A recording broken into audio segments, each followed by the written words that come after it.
حضرت عائشہ رضی اللہ عنہ کا صدقہ۔ حضرت عائشہ رضی اللہ عنہ کی خدمت میں 2 گونین درہموں کی بھر کر پیش کی گئی، جن میں 1 لاکھ سے زیادہ درہم تھے۔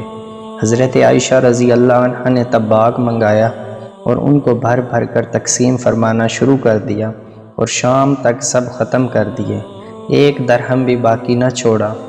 خود روزہ دار تھی۔ افطار کے وقت باندی سے کہا کہ افطار کے لیے کچھ لے آؤ۔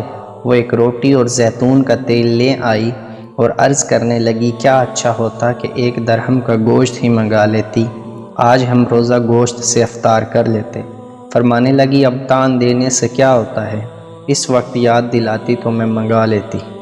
فائدہ میں لکھتے ہیں کہ حضرت عائشہ رضی اللہ عنہ کی خدمت میں اس نوع کے نذرانہ امیر معاویہ رضی اللہ عنہ، حضرت عبداللہ بن زبیر رضی اللہ عنہ وغیرہ حضرات کی طرف سے پیش کیے جاتے تھے، کیونکہ وہ زمانہ فتوحات کی کثرت کا تھا۔ مکانوں میں غلے کی طرح اشرفیوں کے انبار پڑے رہتے تھے اور اس کے باوجود اپنی زندگی نہایت سادہ اور نہایت معمولی گزاری جاتی تھی، حتیٰ کہ افطار کے واسطے بھی ماما کے یاد دلانے کی ضرورت تھی۔ 25,000 روپے کے قریب تقسیم کر دی اور یہ خیال بھی نہ آیا کہ میرا روزہ ہے اور گوشت بھی منگانا ہے۔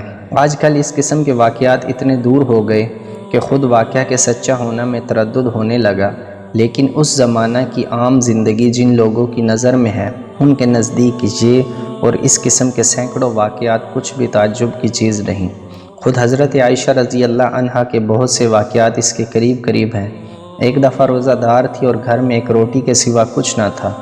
ایک فقیر نے آ کر سوال کیا، خادمہ سے فرمایا کہ وہ روٹی اس کو دے دو۔ اس نے عرض کیا کہ افطار کے لیے گھر میں کچھ بھی نہیں۔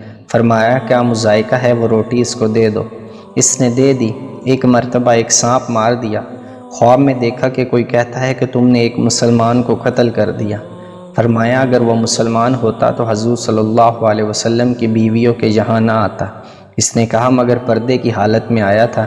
اس پر گھبرا کر آنکھ کھل گئی اور 12,000 درہم جو ایک آدمی کا خون بہا ہوتا ہے صدقہ کیے۔